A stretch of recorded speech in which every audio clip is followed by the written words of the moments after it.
I love this theme. I am in love with death,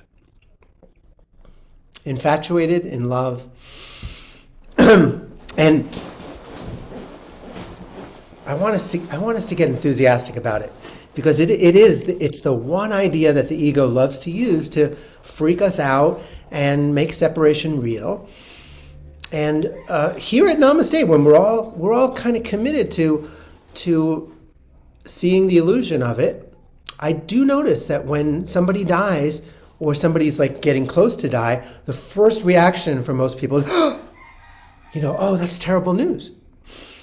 And we're here at Namaste, devoted to not going there, but it is like a reflex. It is like the plank. It's almost like a knee-jerk reaction, and then the ego always speaks first, and then we have a chance to respond with a deeper truth. I am remembering when two close friends of mine had their 8-year-old son killed in a car crash. And the funeral, the minister, who was a Course in Miracles person, everybody was like crying, and the parents were just so in the depth of pain. And I remember him just smiling, had benevolence, kindness, and cheerfulness as he hugged people, as he gave a beautiful talk to honor Jamie. And I remember thinking, wait a second, how come he's not buying the fact that this is a tragedy? And he seems a little detached, but he's also so compassionate and so there for them. But what is it with that smile? How come he's smiling? That's not appropriate. Death is not an appropriate time to be cheerful. So that's where I was many years ago. And I also remember, I think I was 8 years old, maybe a little less, when my grandmother died. It was my first taste of death in the family. And my parents came home from the hospital. For all I knew, she was fine. I didn't know anything. And my parents gathered the 3 kids around, and she said, "Nanny's dead." And I remember, first of all, my mother crying. I never felt such an intensity of suffering before. And I looked at my sister, who was close to my age, and we started cracking up. And that was a natural reaction to all the intensity. But I remember thinking, okay, my mother's crying, my father's crying, my big sister is crying. I should be sad. I should be crying. I couldn't figure it out. Why aren't I sad? Something must be wrong with me. But then as I grew in my spirituality, I realized that I was too young and too innocent and maybe too connected to think about loss, to think that there's a reality to loss. For all I knew, there was love in my life, people come, people go, Aunt Myrna, my mother, there was always enough. But the personalities, they would always change. My Uncle Richard would come visit, I wouldn't see him for 2 months. So for all I knew, Nanny was, she was out. Now she's in, now she's out.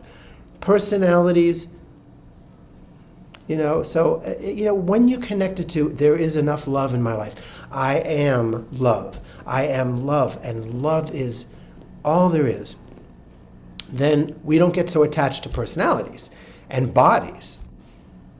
We can bond, we can connect, we can hold space, we can have intimacy, but we know it's all an illusion. And what an illusion it is! What a great idea this was. Bodies and death. And then we get to pierce the illusion and realize what a game it is. I remember when I went to India, my first taste of being in a culture that doesn't support the seriousness and the finality of death. And I was taking a commuter airplane from Calcutta to at the time it was Bombay. And as we're getting ready for the taxiing, the flight attendant says in Hindi, Somebody translated it for me. In the event of a crash landing, please exit your body through the crown chakra and start going toward the light. Now, as you go to the light, you may see some relatives and people that you haven't seen in a long time, but those relatives will not push your buttons. They are there to take you to your next plane. And if this happens, we want to thank you in advance for dying Air India, where we have transitioned more passengers than any other airline, including Reunited Airlines. And if you're not a member, please sign up for our frequent dial program. Now, I made all that up as part of my comedy routine when I used to do comedy. But what would it be like if we all acknowledged that death was not real? How would how would our operating rooms be if somebody is leaving and the doctors didn't go boom, boom, boom, boom, boom. We tried everything, let's keep trying, boom, boom, boom, boom. What if we all just kind of hold space and go, graduation, what a sensation, celebration time.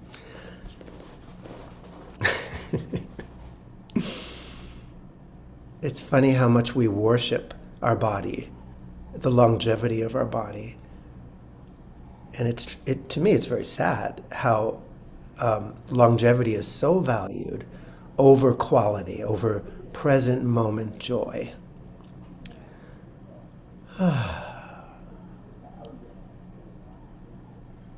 Well, I have more to say, but I want to open up the space for it to be more of a sharing for you guys. And oh, I do have one thing to say before we unmute.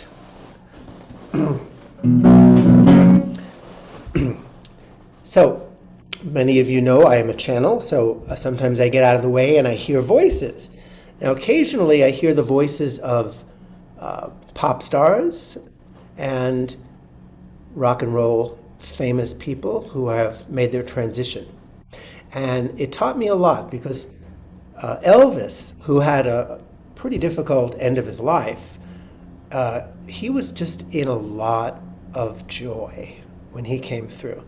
Whereas Sam Cooke, don't know much about history. Sam Cooke, poor guy, never got over the fact that he didn't have his body anymore. So when I tuned into him, he was singing, another Saturday night and I don't have my body. I miss my honey and I can't get. So that was his song. But Elvis was in a bright, beautiful state. He said, since my body left me, I found a new place to dwell. It's at the end of Angel Streets called Heaven's Hotel. Oh, baby, now I'm expanded, baby. We're all expanded, baby. We're so expanded we could fly. The halls are always crowded with disembodied beings, and Jesus and myself are not the only ones called king. Baby, now we're so expanded, baby. We're so expanded, baby. We're so expanded we can fly. Thank you very much.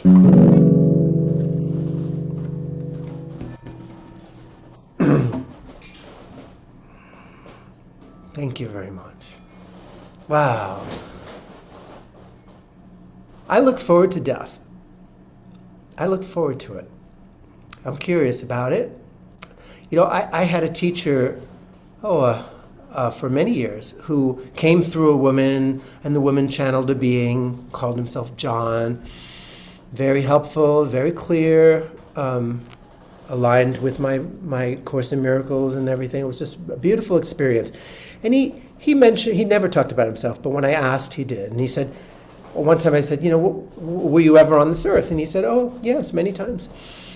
And I said, why do you have a little Irish accent? And he said, well, we borrowed a certain personality from the closet from our last lifetime, which was in Ireland, and in the 17th century. And I said, well, do you ever come back here? Do you ever come to are you going to be in a body again? And he said, not really, no. It's so limiting. We come down once in a while just to give a message and, be a moment in time just to plant a seed or share a message, but then we just leave as quickly as possible. And I have mixed feelings about like my I look forward to death, but not in the sense that that I'm not living fully, that I'm not committed to coming alive as much as possible while I'm in a body. But I do agree with him that no matter how wonderful you can make heaven on earth in a body, this is not our home here. And we have every reason to look forward to being without a body, where it's a little easier, maybe sometimes even a lot easier, to live the eternal truth that there is there's no limits. And finally, I'll close with this. Richard Bach from Illusions. Going back to watching this minister hug people, comfort people, but with a big smile on his face, with cheerfulness and detachment and compassion, not buying the illusion that there was a tragedy. I remember a quote from the book Illusions by Richard Bach. He said, "The mark of someone's ignorance can be measured by the depth of their belief in injustice and tragedy. What the caterpillar calls the end of the world, the master calls a butterfly."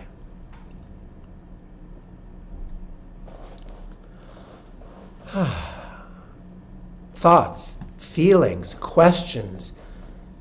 Unmute and give me some of your juju on the I have something. Go ahead. James sparked me 2 days ago when he talked about what he thought the ghosts were, that, beings that just were not ready to give up with the form.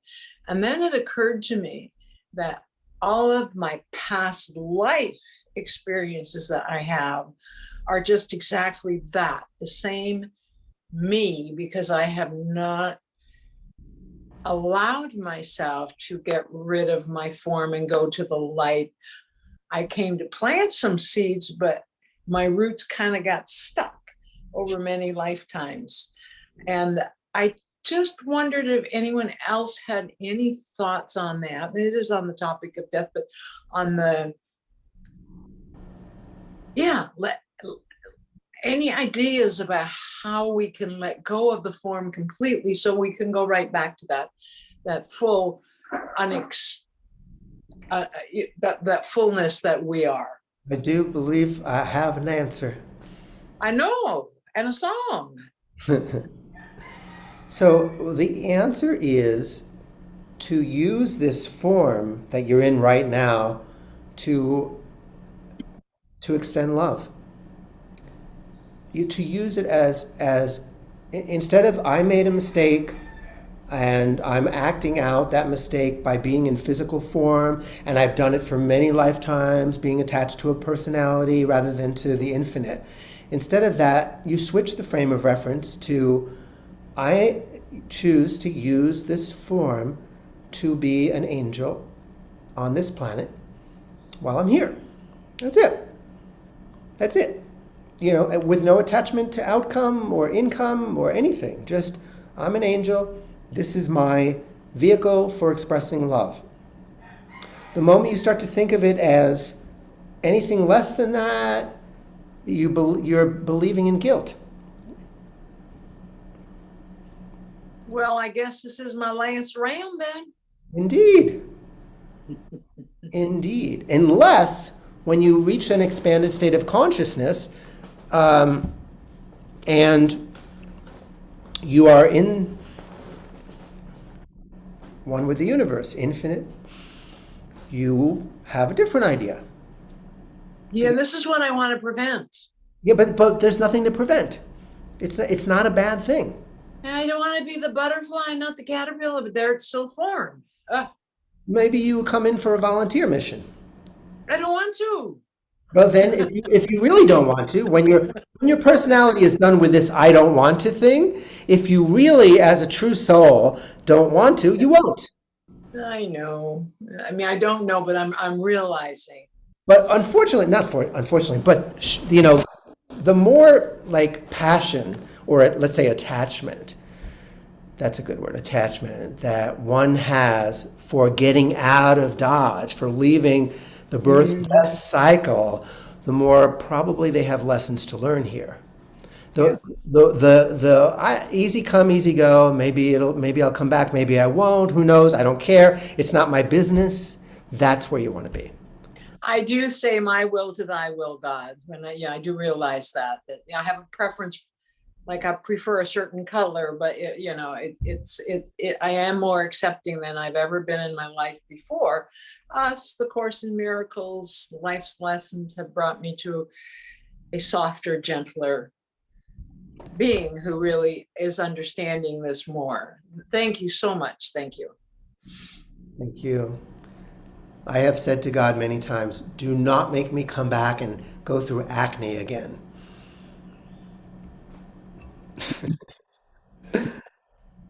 Anybody else have a question or a thought or a comment or a reflection? Yeah, just unmute, dear. I just want to thank you because I too had an experience of my grandfather dying when I was around 8 and feeling confused and not understanding why everyone was crying.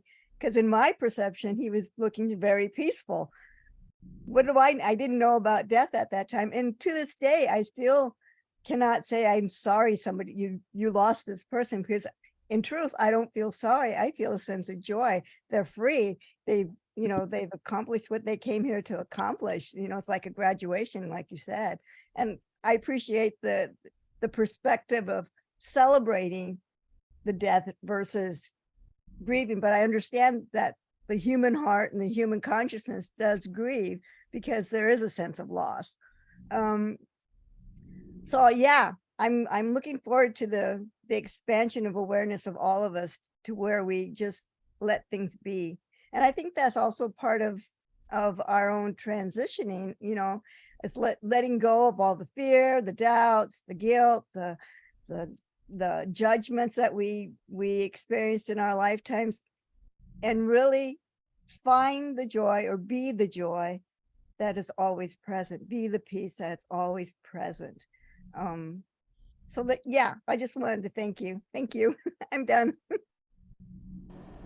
Yeah, yeah.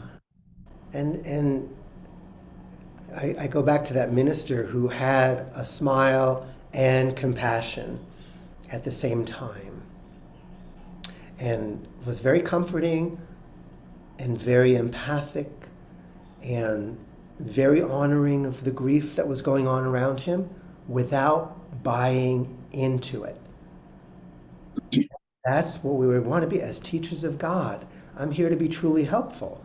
And if somebody's grieving, it certainly wouldn't be helpful to go, well, I for one, am glad they graduated. So combination of sensitivity and knowing the truth.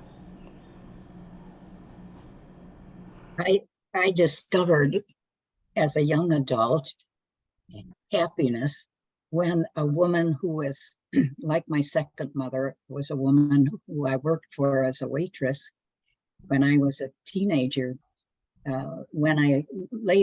When she passed away and I heard about it, I remember sitting down and just being very quiet and thinking about her and getting more and more happy as I thought about her. I felt like we were just having a nice spiritual visit. And I felt a little guilty too because I wasn't feeling bad, I was feeling good. And I remember talking to a friend who said she had the same experience when her mother had passed away. So I learned that when I was silent, there seemed to be a connection. And then being in church from then on, if I were at a funeral, I remember once seeing a father uh, sitting at a funeral with his family, and it was as if his arms were 6 or 8 feet long each, like he was embracing his family, the whole pew there, as they were at the funeral. That was a different funeral, and it just seemed from then on different things happened. And I remember being at one funeral I called the funeral of Amazing Grace, because her name was Grace, and she was kind of a tenacious character. But at the funeral, I must have been in a very relaxed state, because all of a sudden she popped up and was standing on top of the coffin. And I could see in my mind's eye people in white robes going around the coffin saying the Lord's Prayer. And it seemed something about the rhythm of that Lord's Prayer helped her pop out and stand on top of the coffin. And she just had her arms crossed and was moving her arms and said to the people, thank you for helping. It was like we seemed to help her take another step. So it was amazing. From that time on, I think something opened up a wee bit with my inner eye, that things would happen, and death was beyond the body. So I was very grateful for those experiences. Oh, thank you for giving testimony. I like the word, I was so relaxed, you said. Because, well, there's no universal laws about this, but it seems to me that the people who are most able to connect with those who have departed their bodies are people who are relaxed, who are not grieving, not trying, not efforting, not reaching out for the form, but just relaxed. And that's when we get to see through the veil. And if you really, really, really are trying to see through the veil, in a sense, you're pushing away the love and the connection that you are so dearly wanting. So in the end, it's always about connecting with love within, letting go of the attachment to the forms that you think you need to connect to in order to feel exquisitely loved. And then it's a party, it's a buffet. Who knows? Might be Jesus, might be Buddha, might be Peter, might be Paul. Do you know why Peter and Paul had that falling out? Because they didn't have Mary. It's Peter, Paul, and Mary. You have to invite the divine feminine in. Otherwise, Peter and Paul never would have been famous. They needed Mary to become a trio.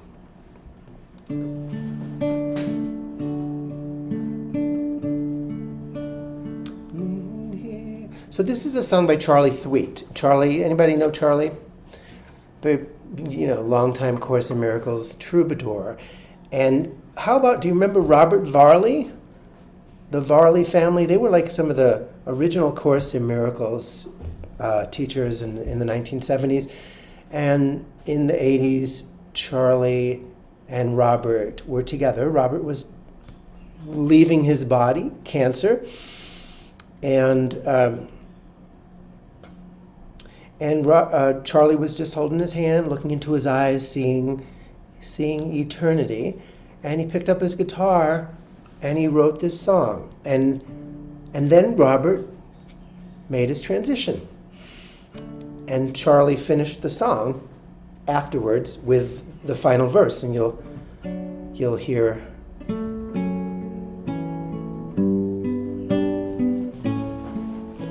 It's me in here, a child of life inside a body.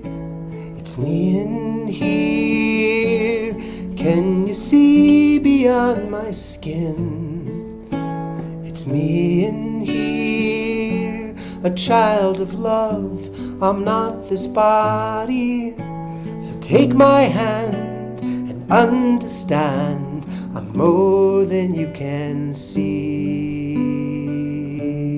When you look for me, are you seeing past my skin? Do you know that we can only truly meet within?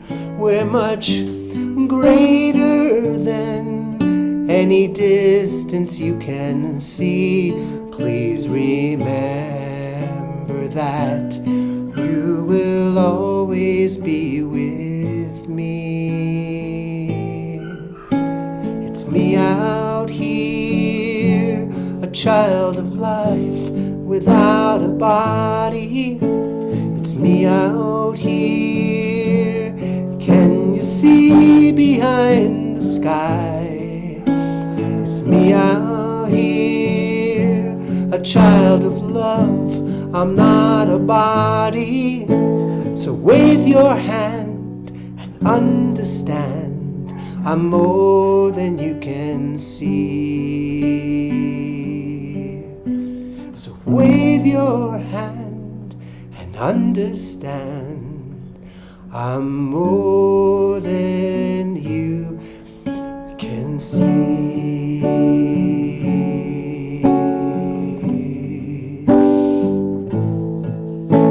It's me out here.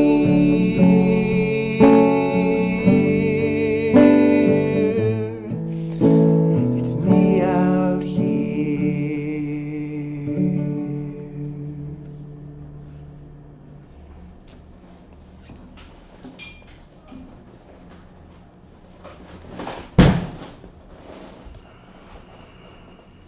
Once upon a time, there was a Christed being who decided to have some fun dying.